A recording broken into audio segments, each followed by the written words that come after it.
guys. So today I'm doing something a little bit different. As you can see, I have a book in front of me. Today I thought I was going to share one of my favorite picture books from when I was a kid. It's a little bit of a kind of interesting story. It's not really a kid's book, but it's been one of my favorites for years, and I really want to share it with you guys. I also wanted to see what you guys thought about possible story time videos, since I really do like reading, and I feel like some people enjoy those kind of ASMR videos. So let me know in the comments what you think about doing that in the future. Also, I apologize in advance if I sniffle, if I sound hoarse at all, or kind of sick. I was at urgent care earlier today, and I'm actually sick with tonsillitis right now. Luckily, it doesn't really prevent me from talking or whispering, but I apologize if that does affect any of your tingles. I'm hoping that it's not too noticeable. The medication they have me on right now actually keeps me up most of the night, so I decided to film this since I can't sleep right now and it's like 1 a.m.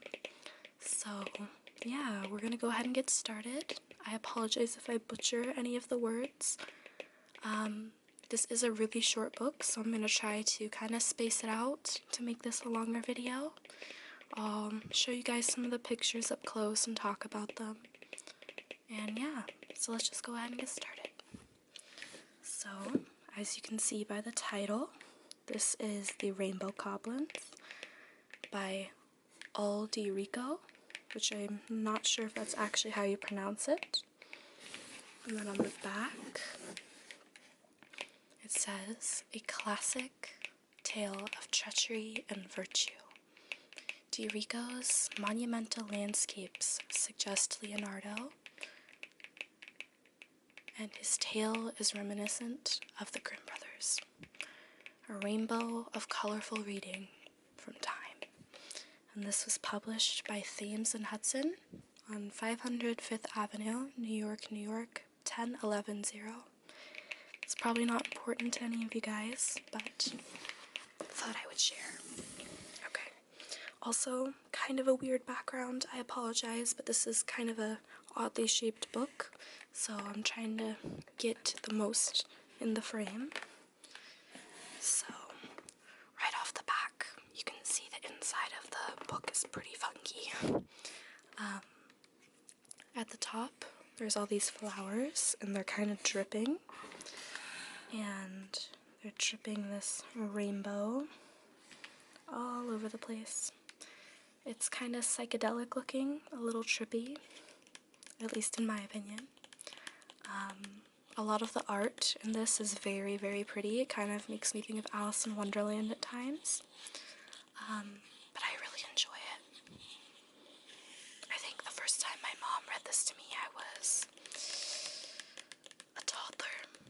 It's a little bit of a weird story to read to a kid, but I really, really liked it, and I still do to this day. Okay. So, once again, the Rainbow Goblins, and then I'll show you guys up close. You can see each of the goblins here. There's 7 of them.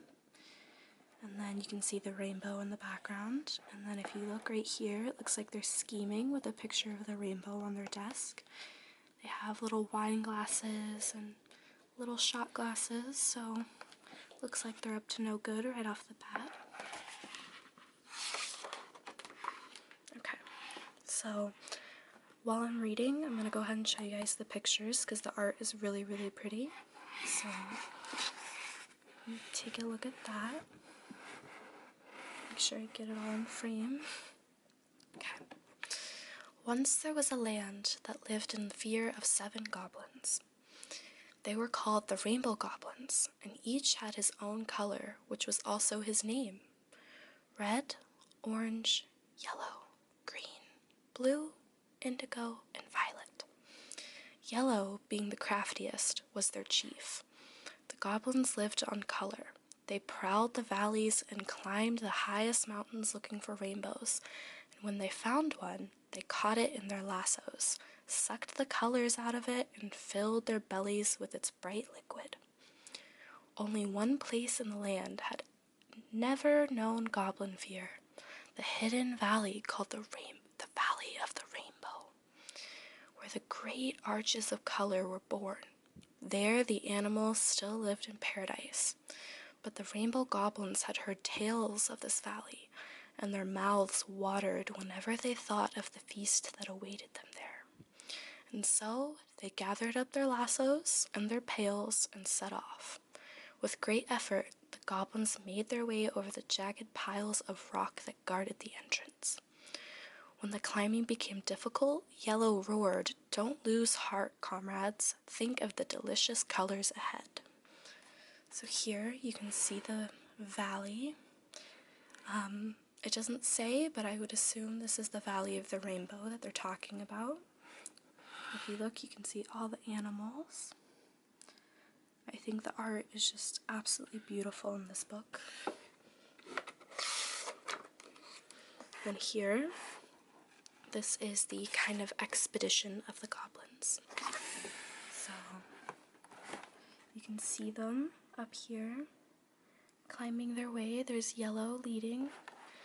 They're climbing through all these kind of jagged mountain rocks.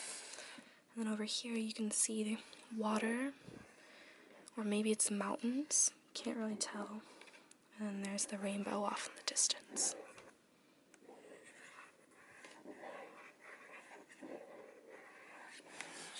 So there's that. Okay, so go ahead and try to show you this picture. The sun had almost set by the time they reached their goal, the very meadow where the rainbow sprang to life. Immediately beneath the meadow, they found a cave. "We'll spend the night here," the Yellow Goblin commanded. And then you can see, right here at the bottom, you can see the little goblins making their way to this cave. And that's Yellow right there. And then they're each holding their little pails. You can see this really pretty sunset in the background. And then you can kind of see the valley.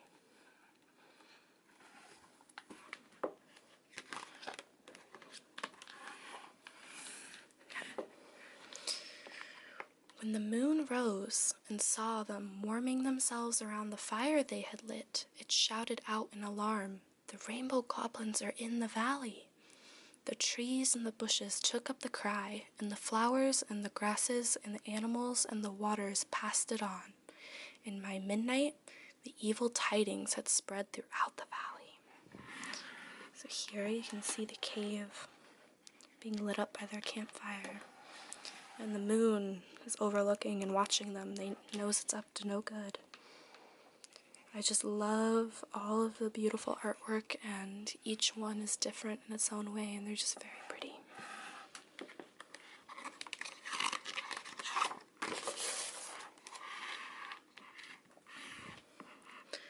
The goblins could hardly contain their excitement. "Soon all the colors of the rainbow will be ours," Yellow gloated. "We'll snatch it as it rises," said Green, "when the colors are still fresh and creamy." The blue goblin cackled. "Look at the roots dangling from the walls. They're straining to hear our plans. A lot of good it will do them, or their friend the rainbow." So here you can see them scheming in that cave. And there's Yellow and Green and all the other goblins in their pails, and the roots that are hanging down, eavesdropping on their plans.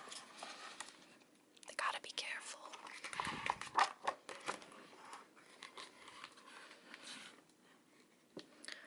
Finally, exhausted by their scheming, the goblins fell asleep. Outside, the moon shone on the mirror-like surface of the water, and its magical light was reflected into the cave.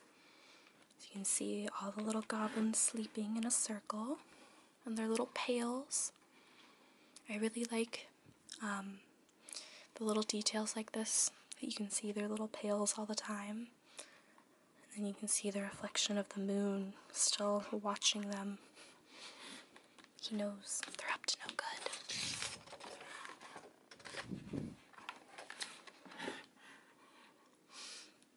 Then, all 7 goblins had a wonderful dream.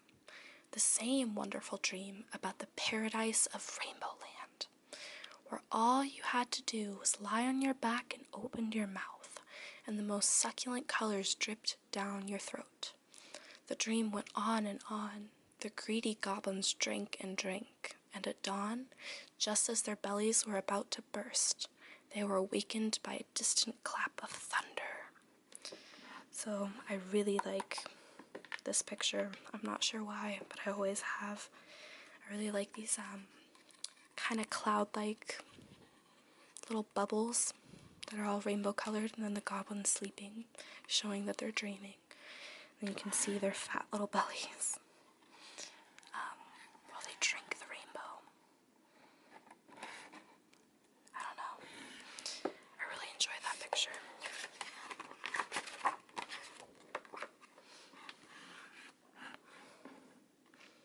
The goblins sprang to their feet and rushed out of the cave. A storm, Red shouted.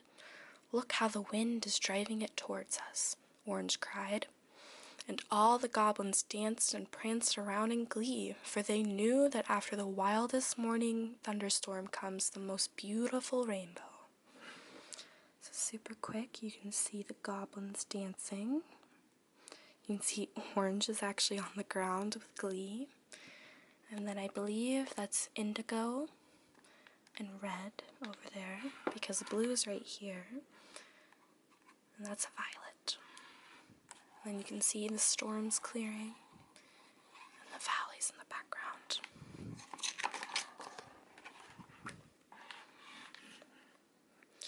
Yellow was so proud of his plan of attack that he went over it again, while each goblin tested his lasso.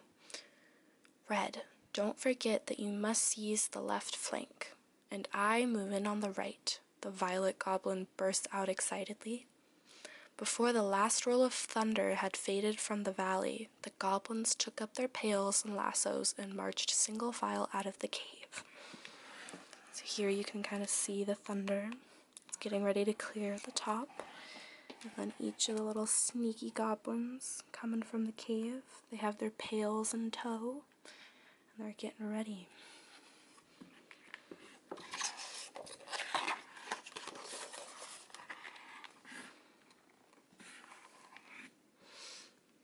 The sight that greeted them when they reached the meadow took their breath away. The rising arch of the rainbow, so rich with color and promise, almost blinded them. Trembling with excitement, Yellow finally managed to signal to attack. So you can see them peeking in the meadow. The rainbow's just starting to appear. Got their little lassos, and they're ready to go.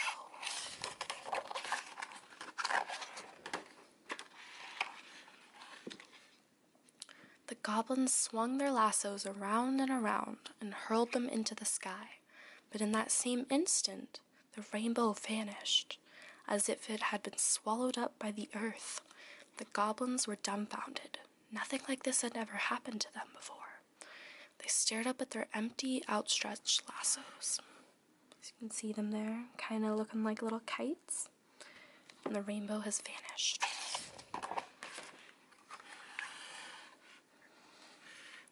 Which a second later snapped back at them. Indigo wept.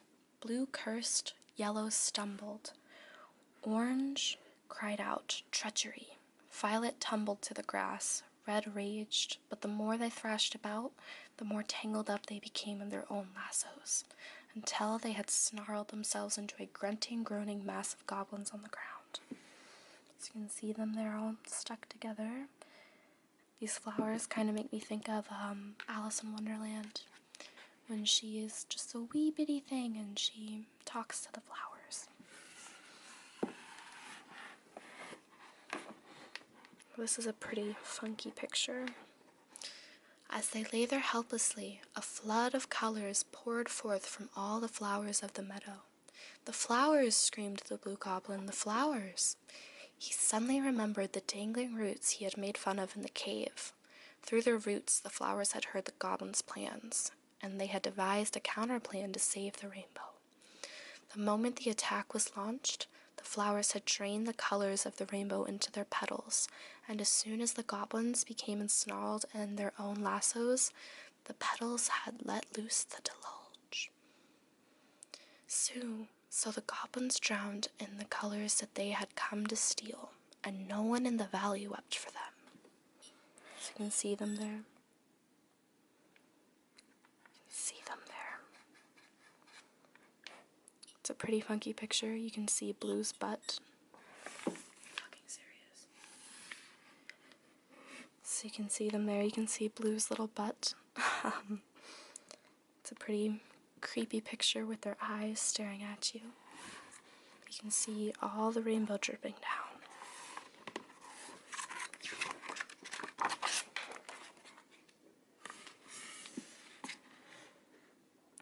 The rainbow itself was reborn more magnificently than ever.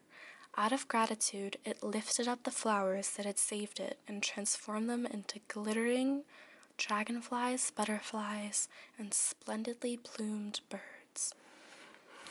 This is one of my favorite pictures. You can see the flowers kind of transforming and evolving. You can see the birds taking flight and some of the little butterflies in the background. Super pretty. And this just shows them, you can see the rainbow here and all these little speckles. And that's just all of the flowers that save the rainbow taking flight as they become born.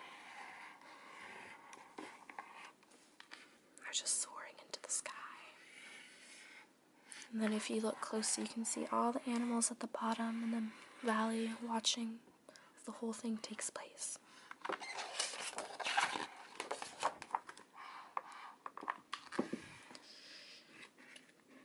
But since that time, the rainbow has become more cautious. Now when it arches across the sky, it is careful not to touch the earth anywhere. No matter how hard you try to sneak up on it, you can never come to the place where it begins or ends. So now you can see that the rainbow no longer touches the ground like it did in the meadow. And you can see the birds sitting up here, which I assume would be the birds that originally saved the rainbow when they were flowers. And all the animals are here watching the rainbow from their valley. It's a very pretty picture again. And that is it. So this is just a little painting or portrait of the author. I'm not going to read this little biography about him just because a lot of the names I cannot pronounce properly. But that's just a picture of him. And this was quite a long time ago that this came out. I believe it was around 1997 maybe. Actually, let's see. Yeah, so it was originally published in 1994 and then reprinted in 1996. It says right here. So it's an older book, but it is a very good one in my opinion. And again, we have that really cool kind of psychedelic rainbow pattern with the flowers dripping the rainbow. But yeah, so I hope you guys enjoyed this. It's not gonna be a very long video, but still something. I hope you experienced some tingles from it. And if you'd like to see more videos like this where I read or I talk some more, since I've only really made like tapping videos so far and role plays, let me know. If you do have any suggestions, I would also love to hear those, just because I'm not really sure what to film. I appreciate any support you guys leave. And of course, if you want to see more content on this channel, go ahead and subscribe. I would greatly appreciate that. I hope you guys enjoyed this, and I will see you in the next one.